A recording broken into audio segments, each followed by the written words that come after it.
مجبوری کی وجہ سے آتے ہیں، پاسٹر صاحب ملن گے، پوچھن گے سنی تو آیا نہیں، چلو آج گرجوں چکر مارے۔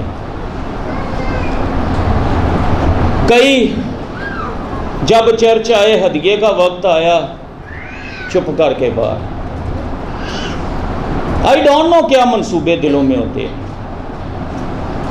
خدا کہتا ہے اسی ملاکی میں، جب ہم ہدیہ دیتے ہیں تو بڑا ویکھ کے پھٹیا پرانا کون سا وہ دیا جائے، بڑی مجبوری کے ساتھ۔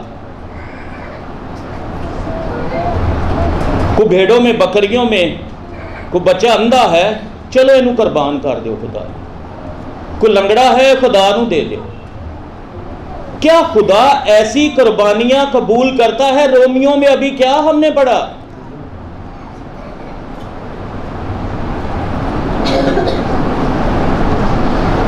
ایک شخص تھا، وہ یروشلم سے نکلا اور دوسرے علاقہ میں جا رہا تھا۔ ڈاکوؤں نے اسے مارا، کودا، بہت کوٹا، زخمی ہو گیا، دموع مار دیا کہ یہ مر گیا ہے۔ لاوی آئے، کاہن آئے، وہ راستہ میں زخمی تھا، چیخ رہا تھا، رو رہا تھا، لمبے لمبے چوگے پہننے والے۔ انہوں نے اس شخص کو دیکھا، منہ دوسری طرف کیا اور یروشلم کی طرف بھاگنا شروع کر دیا، چرچ جا رہا ہے۔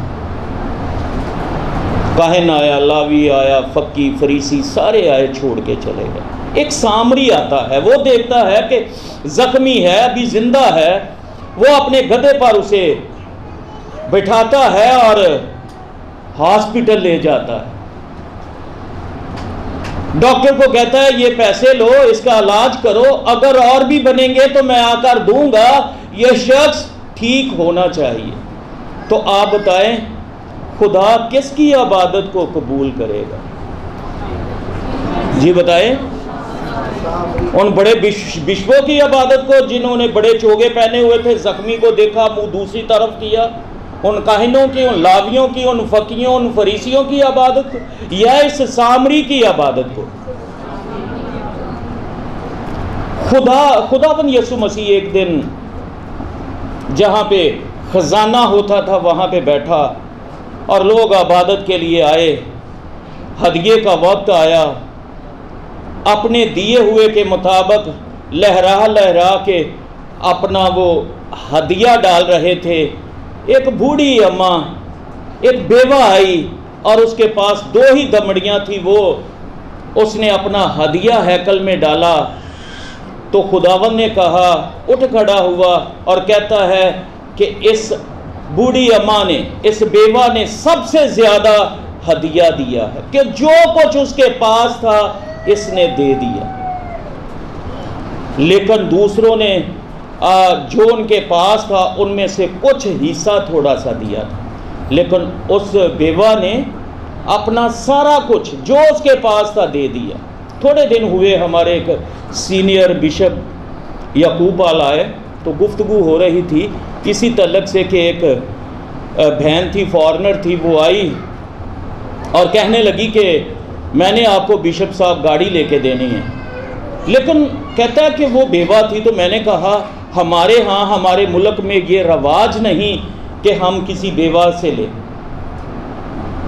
تو کہتی ہے کلام میں نہیں پڑھا کہ بیوہ نے تو سب سے زیادہ دیا ہے، اور جہاں جہاں خدمت میں ضرورت پڑی تو جو بیوائیں تھیں انہوں نے سب سے زیادہ حصہ اور خدمت میں مال و متاع دیا، تو میں آپ کو گاڑی لے کر دوں گا۔ آمین۔ تو میرے ساتھ پھر ایک دفعہ یسایہ پہلا باب اس کی آیت دیکھیں، کیونکہ ہم نے 9:30 بجے آج عبادت شروع کی تھی کہ وقت پہ ختم ہو، لیکن پھر بھی ہم لیٹ ہیں۔ یسایہ نبی کا صحیفہ، اس کا پہلا باب 15 آیت، خداوند کے کلام میں لکھا ہے، جب تم اپنے ہاتھ پھیلاؤ گے تو میں تم سے آنکھ پھیر لوں گا۔ تم اپنے ہاتھ کیا کرو گے؟ پھیلاؤ گے تو میں تم سے آنکھ پھیر لوں گا۔ ہاں، جب تم دعا پر دعا کرو گے تو میں نہ سنوں گا.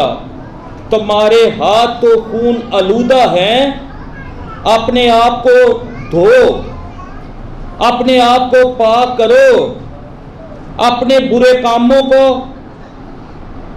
میری آنکھوں کے سامنے سے دور کرو، بدفعلی سے باز آؤ، نیکوکاری سیکھو، انصاف کے طالب ہو، مظلوموں کی مدد کرو، یتیموں کی فریاد رسی کرو، بیواؤں کے حامی ہو.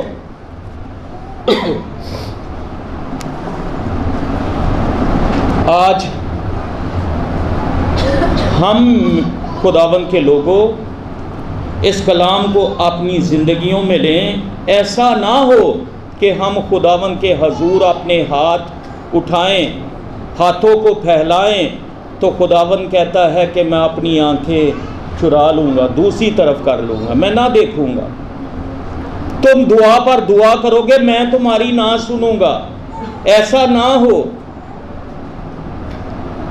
کیونکہ جو خدا کہتا ہے وہ ہم اپنے کام اس کے انگیزٹ کرتے ہیں کہ تمہارے ہاتھوں خون آلودہ ہے. خداوند کا بندہ داؤد، جس کے تعلق سے خدا کہتا ہے داؤد میرے دل کے موافق مجھے مل گیا. داؤد کہتا ہے میرے خدا میں تیرے لیے گھر بناؤں گا، میں ہیکل بناؤں گا. اور خدا کہتا ہے نہیں داؤد، تو میرا گھر نہیں بنا سکتا کیونکہ تیرے ہاتھ خون آلودہ ہیں اور تو نے بہت جنگیں لڑی ہیں، تو نے گناہ کیا ہے، تیری زندگی میں گناہ ہے، تو میرا گھر نہیں بنائے گا. تیرا بیٹا ہوگا اور وہ میرا گھر بنائے گا.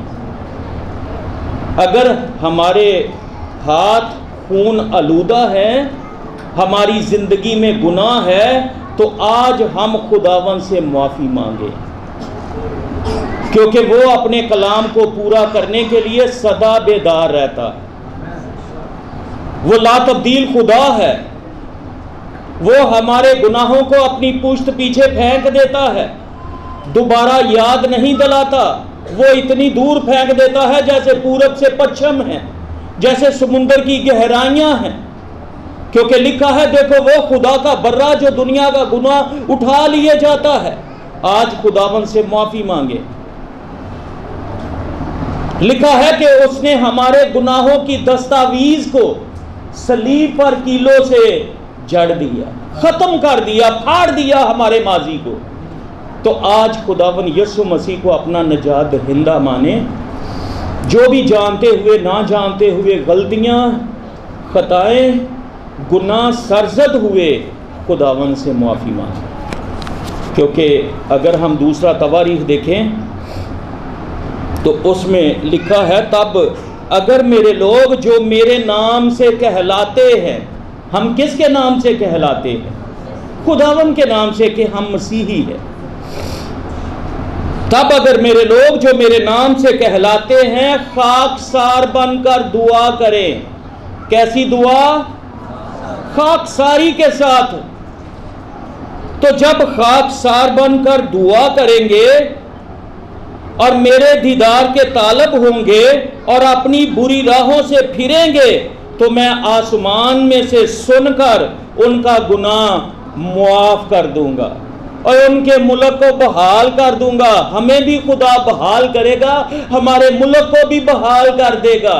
لیکن ہم نے خاکساری کے ساتھ خداوند کے حضور دعا کرنی، اس کے دیدار کے طالب ہونا ہے. کیسے؟ خاکساری کے ساتھ. میں تو کچھ بھی نہیں تیرے سوا. داؤد کیا کہتا ہے؟ چنگی طرح دھو دے میری کر صفائی. تو آج خداوند سے کہیں اے خداوند مجھے اپنے لہو سے دھو دے، مجھے پاک کر، مجھے پاکیزگی دے. تو آئے ہم اپنے سروں کو جھکائیں، دعا کریں اور خاکساری کے ساتھ دعا کریں تاکہ خدا ہماری سنے اور اس کے دیدار کے طالب ہو جائیں. وہ آسمان سے ہماری دعا سنے گا اور ہمارے گناہوں کو معاف کر دے گا، ہمارے ملک کو بحال کر دے گا، آج اس کا شکر کریں، اس کے نام کی تعریف کریں، اس کی تمجید کریں۔ جلال خدا باپ بیٹے پاک روح کو دے۔ پاسٹر شہزاد صاحب آئیں گے، دعا کریں گے۔